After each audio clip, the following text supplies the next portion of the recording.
Hello and welcome back to the Troutman Pepper Battery and Storage Podcast. I am your host, Bill Derasmo. As we move comfortably into 2024 now, I want to once again express my appreciation for the audience because without all of you listeners, the program would not continue to grow and we would not be able to attract the interesting guests that we continue to draw. Turning to the present, with me today is Jason Barmann, the Director of Grid Integration with EPC Power Corp. Welcome to the program, Jason. Thanks, Bill. Appreciate you guys having us. Great to have you on today. And I feel like this is a geographically appropriate guest today because, at least as of the date of this recording, we are fresh off the Kansas City Chiefs winning the Super Bowl. So, congratulations to the Chiefs. Are you a Chiefs fan? I am. I was born and raised in the Kansas City area, so Chiefs fan through and through. So it's been a lot more exciting here the last couple of years than it has been my entire life. Yeah, no, it's a fun time. The city's electric, so it's a fun time to be part of that. That's great. That's great. Well, three Super Bowl wins in the last 5 years will do that for you as a sports fan. So that's It will. it's pretty exciting. Well, yeah, and when I was reviewing your background, I saw the Missouri ties and Kansas City ties, so I figured I would ask about that. And now that I've given away your Kansas City ties here, let me just say a few words about you. You're a licensed professional engineer. You have an extensive academic and professional engineering background, but also an MBA from the University of Missouri at Kansas City. You've worked in a variety of engineering-oriented and business positions for a number of different companies, including 2 stints at Burns and McDonnell. Why don't I give you a chance, though, to introduce yourself here and let us know how your career journey led you to EPC Power? Yeah, absolutely. So graduated, like you said, electrical engineering degree, started off in the overall power generation space, just doing electrical designs for various types of power plants. And I realized, hey, there's a lot of really cool technologies out there. And I was kind of just looking around one day at kind of what the next big thing is. So this is like in 2016 or so, and started reading up on this energy storage that was really starting to take off. Saw the huge opportunity and the exponential growth and the unique services it could provide for the grid.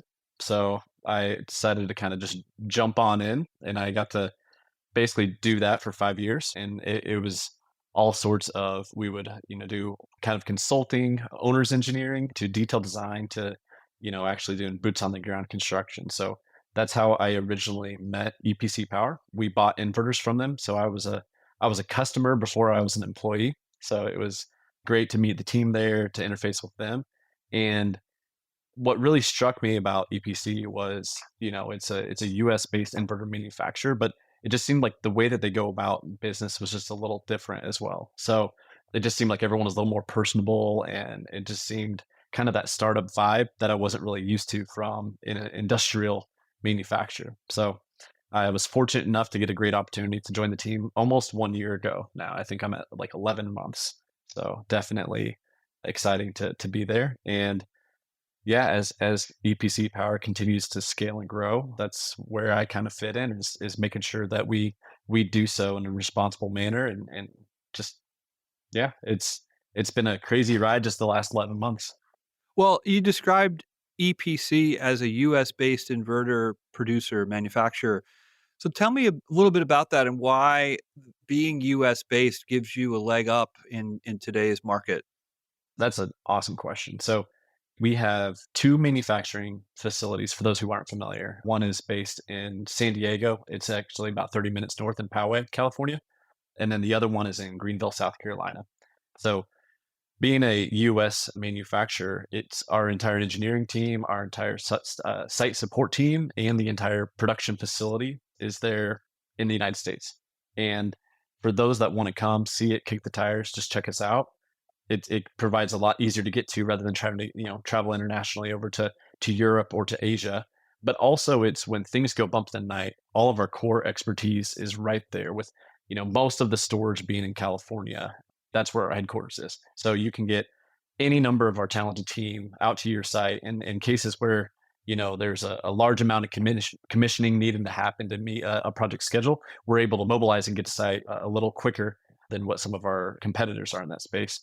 And then obviously with the huge incentives from the IRA for domestic manufacturing to help with the tax credits, that's been just a huge boon to us because we've always been here. I know that a lot of people are looking to come to the United States, whether it's battery manufacturing, solar panels, I mean, you name it. Um, we just get that benefit as kind of built into our core business. So we know that a lot of people are starting to come to the United States. We say, hey, welcome. We've been here. If you got any questions, we can kind of help you out because I think it's gonna be a big effort to be able to build the amount of storage and solar that we need to as a country. Sure, and with you guys being here in the US, as you said, with your 2 manufacturing facilities, not only do you get to take advantage of the IRA provisions, the Inflation Reduction Act provisions, but also just from a supply chain perspective too, I'm sure that that gives greater reassurance to your customers, right? You're not worried about a port access or materials moving, as you say, from overseas. That it's here, so it just makes that supply chain issue, I would assume, quite a bit simpler. So I don't know if you want to talk about supply chain a little bit, but I do think that that's been a concern over the last few years. Maybe it's eased a little bit, but I also think that's an interesting point to discuss. Yeah, it definitely is. I know prior to joining EPC Power, the international shipping had hit a lot of, whether the Suez Canal or just getting shipping containers alone from Asia. It seemed like there's just one after another risk that's introduced to a project whenever you start looking overseas for shipping. So that's one thing that we don't have to worry about as far as delivering to site.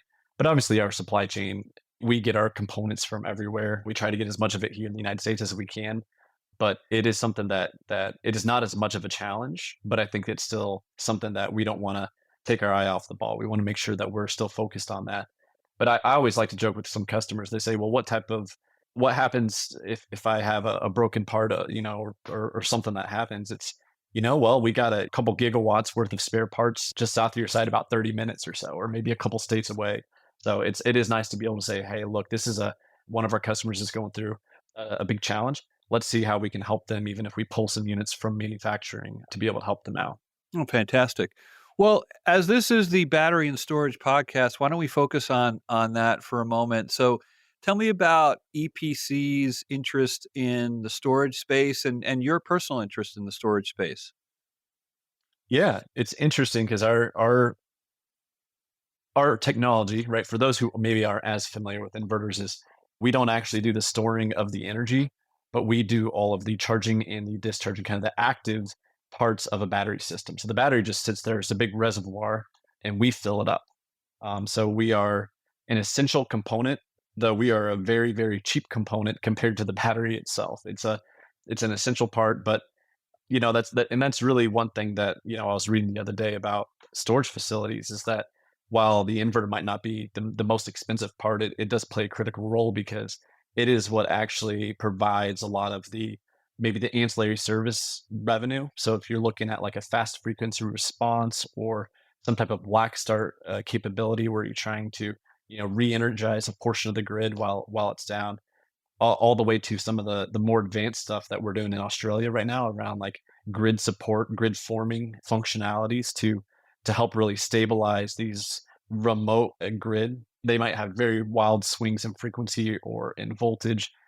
And the battery resource just being connected can help kind of stabilize that in these remote parts. So the inverter really is the one that does all the work. Yeah, the inverter, obviously a critical component. When I toured a BESS, battery energy storage system, it looked like almost like a data server or something. You have all these racks filled with the cells, right? And then at the top of each stack was, I'm like, what is that? Like, oh, that's the inverter. And so now they could be configured different ways, I'm sure, but yeah, without the inverter, you're going to have a lot of cells sitting there. So, well, and you mentioned frequency response and primary frequency response, and I always like to bring that up because that was my entree into this space. We had a case that involved the provision of primary frequency response, and it's amazing what a BESS lithium ion array can do in that space as opposed to the conventional way that we used to provide, and we still do in a lot of areas, provide primary frequency response literally through the inertial response of the conventional resources. Well, now, you can have within a millisecond, you can have a response from a BESS. So it's an interesting advancement. I don't know if you were heavily involved in that in your career as you came up, but that's one of the great use cases for these grid scale batteries. Yeah, it is fascinating. I know that the first time I started working on a storage project, I looked at these inverter ramp rates saying, like it's a slow ramp if we have to go 0 to 100% output in 2 seconds, even though the grid doesn't want that most of the time. But because it is just a programmed set point, we are able to do some really creative things with the software itself. And so, like you said, the physics of a traditional generator, right, a gas or a steam power generator, and being able to provide that inertial response. So when you see a big disturbance on the grid, it can just ride through that because it has a huge rotating mass. These inverters, with some really clever code, can actually provide what they call that synthetic inertia. They call it, this grid forming while grid connected. There's a lot of different names for it, but it's essentially where it sees the grid start to deviate from what I'll call a stable condition, it will start to resist that change. It's not as powerful as a traditional generator is, but with the amount of renewables that we're going to be adding to the grid and all the storage we're going to add to the grid, then it can definitely, if they all have that capability enabled, then it can provide that. And that's actually one thing that we're very, very excited about. So we're, like I mentioned, we're doing that in Australia. It's very popular in islands. Today, we have several island projects that we're in over 45 countries around the world in counting. That's probably out of date. It seems like it just another one pops up. But it is something that, Hawaii is really on the forefront in the United States. Hawaii and Puerto Rico are kind of the two places that we're starting to see that pop up. But yeah, it's really exciting and really fascinating. And once we start getting into the details, I have to make sure our technical team is on the call too to make sure that we are capable of performing in that manner. Well, you've got the engineering background. You should be able to knock that right out, those issues. Yeah, that's the nice thing I like about EPC Power is that I don't have to provide that technical capability. They have that in spades, and so that's something that I can semi talk to it, but I can guarantee you there's always going to be smarter people on our side that can all save me when I get too deep into the weeds. Well, on that point, you're the director of grid integration. So, what is a day in the life of being the director of grid integration for EPC? What does that usually entail? Yeah, it's going out and trying to figure out what the problems are and how our inverter might be able to solve those. So one thing that our team was looking on last year was these inertial responses and making sure that trying to come up with strategies so that as every single country it seems like is coming up with these standards around grid forming while grid connected, right? NERC came out last year and they kind of came out with this opinion and paper on what exactly is a grid forming while grid connected inverter and how can it provide benefits to the grid. It seems like Australia, the UK, Finland, every country is kind of coming up with their own version of that.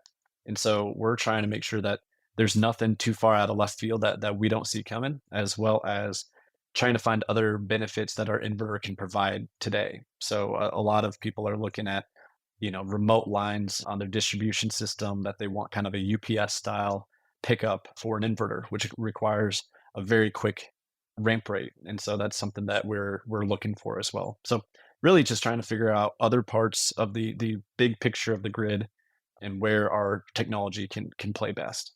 Well, it sounds like you're with projects all over the place. You said 40 plus countries. It sounds like probably each day is pretty busy.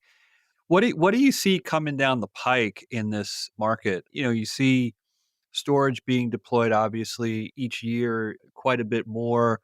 You see a movement. I think there's still plenty of standalone storage, but I think there's going to be continued growth in the so-called hybrid projects, the solar connected to storage.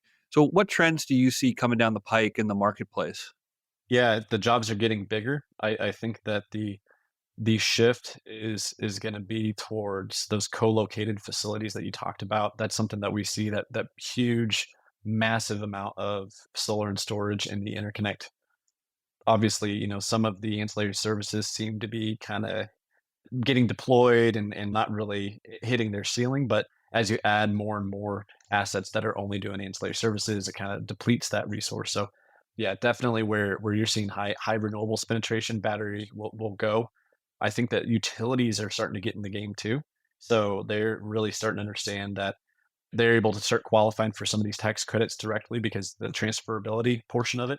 So that's something that's exciting is people who care about reliable equipment are starting to have a decision on exactly what gets procured. And I mean, that's our best customer, someone who really cares about reliability. That there's kind of a consultant that came out with the two best ways to be able to improve reliability for your storage site. One of them was the HVAC for the best bang for your buck. You can also just deploy twice the amount of storage and have double redundancy. But really it came down to, if you're not looking at that, if you're looking at what small components can I change to greatly reduce the amount of outages, they said 80% of the outages are caused by the HVAC unit, like on the battery container, just because those batteries, they really got to be kept cool. And anyone who's worked on commercial or industrial HVAC systems knows there's a scale of costs that go with reliability. And if you go with cheap, you will get cheap and it will fail. So that's just something that it depends on how quickly it fails and how long it takes to be able to service it. And then the other side of that was the inverter. And that was something that we take a lot of pride on, our well over 99% reliability. And that's one thing that, as people see in the solar market, those inverter companies that really just drove to the bottom on cost, what got sacrificed a lot of the time was reliability, or maybe some components that were reliable, that it's something that it wasn't the main focus. And that was always been our focus. And so customers that value that, that's just music to our ears. When someone says, hey, we want to make sure that this project's going to be reliable, we kind of sit up in our seats a little straighter. Well, that should be the number one concern of everyone, right? And that's certainly regulators and, I would say, just using the term broadly, traditional utilities, because they're the ones typically that are answerable most directly to the state regulators and FERC. And so reliability is going to be at the top of the list. So no, that's good to hear.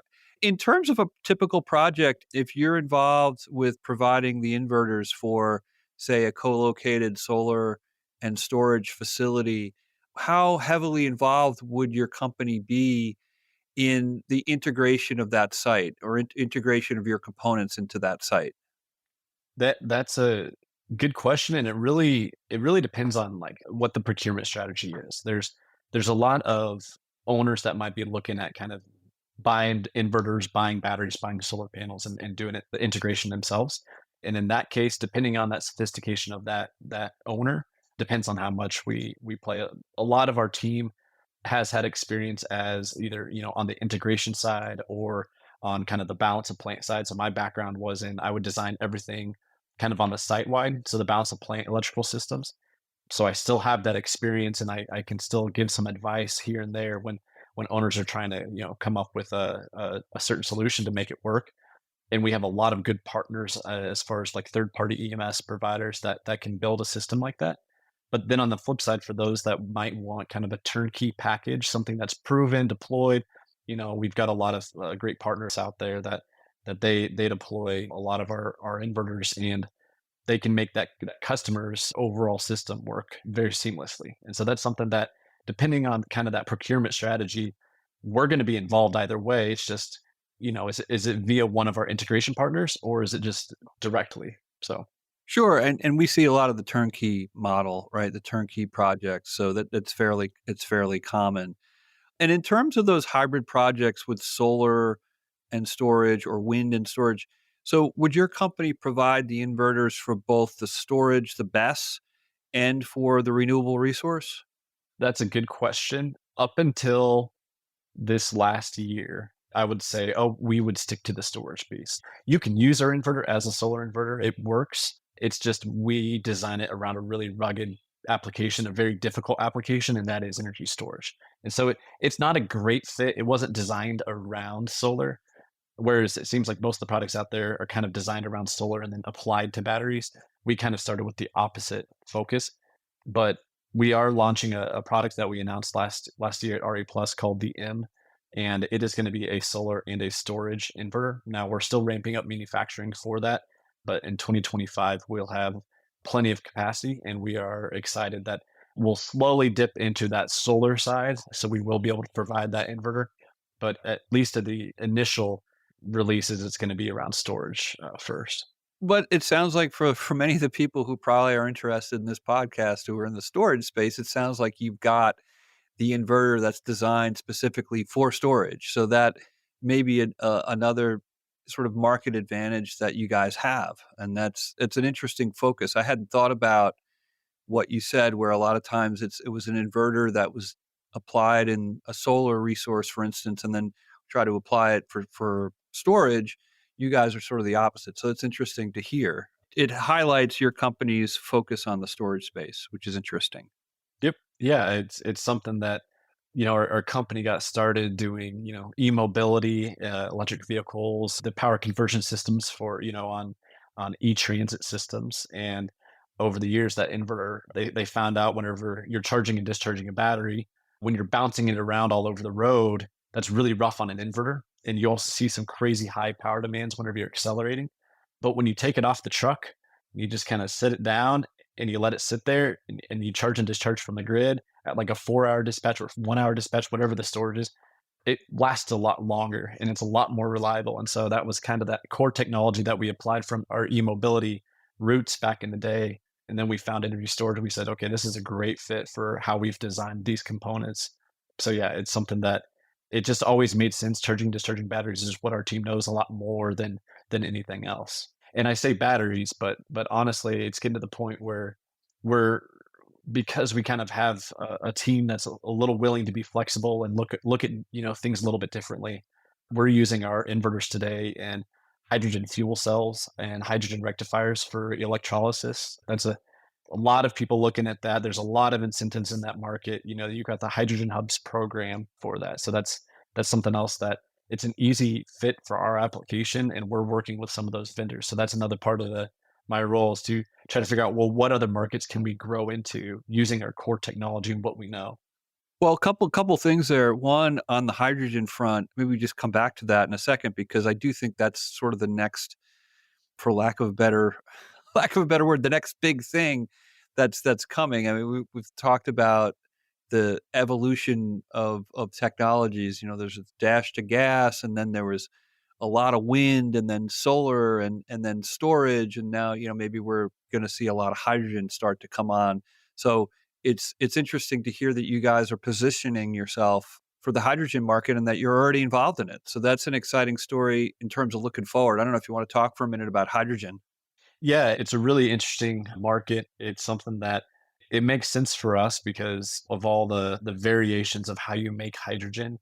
Typically, green hydrogen is made by green energy product, developers. And so a lot of those renewables developers that are looking into kind of how else they can supply, build more solar, build more wind, whatever it might be, they're also looking at deploying hydrogen. So we've got a lot of great partners that we're already working with and trying to figure out exactly how all these systems go together. But yeah, it's got a lot of headwinds, but I mean, hey, everything does at one point, and it just depends on kind of how the technology kind of adapts to those headwinds. And there's a lot of investment right now going into it. So it's really interesting to see all the people are like, oh, we can decarbonize everything. And that probably won't be the realistic outcome, but it will probably fit in really some really interesting applications. And so talking with some developers that are deploying these systems, it's a lot of fun to learn about something new. Absolutely. Tremendous amount of interest and activity in the sector, and as you say, it may not be the cure all for everything, but it could play a significant role in decarbonization. So definitely, I think it's the next thing coming down after storage, and storage will continue to grow as well. A lot of exciting things, and then it'll be up to us to figure out what comes after hydrogen. So, well, Yeah, I don't know. I'll have to look at, the components for like fusion or something like that and see if they need an inverter. But I was just anytime saying, you need to convert between different types of power, whether it's AC or DC or DC to DC, like, hey, our technology will fit. Inverters typically just go one way, and it is from DC to AC. And so when you think about a solar inverter, that makes sense. Ours are bidirectional inverters, so they can go back and forth. But usually when you're going from AC to DC, you'll call that a rectifier. So it's just a different terminology, a little different topology, but typically our inverters are used bidirectionally. And so if you're looking at like that, electrolysis, where you take an AC to DC to run the electrolyzer, you can use our inverter as a rectifier in that application, or if it's a fuel cell or a battery or anything else that is DC needs to convert it to AC for the grid, it is the same box that you would use for any of those applications. Sure, sure. Well, and it makes sense that in the storage space, of course, that it'd be bidirectional because you have to draw the power off the grid, fill it up, and then let it, release it at the appropriate time. And so, no, it's good to review the basic physics that are involved from time to time. Yeah. But anyway, we appreciate having you on the program today. Very interesting discussion. And if folks are interested in learning more about EPC Power, just let us know where they can find out more information. Yeah, you can go to epcpower.com or email us at info@epcpower.com or check us out on LinkedIn. Definitely, just any way you want to reach out, we're more than happy to answer questions. Or if you want to buy an inverter, we'll sell you one. I'm So, sure you will. All right. yeah. Well, let's wrap it up. It was great to have you on the program. And until next time, we will say have a great day. Thanks, Bill. Thank you.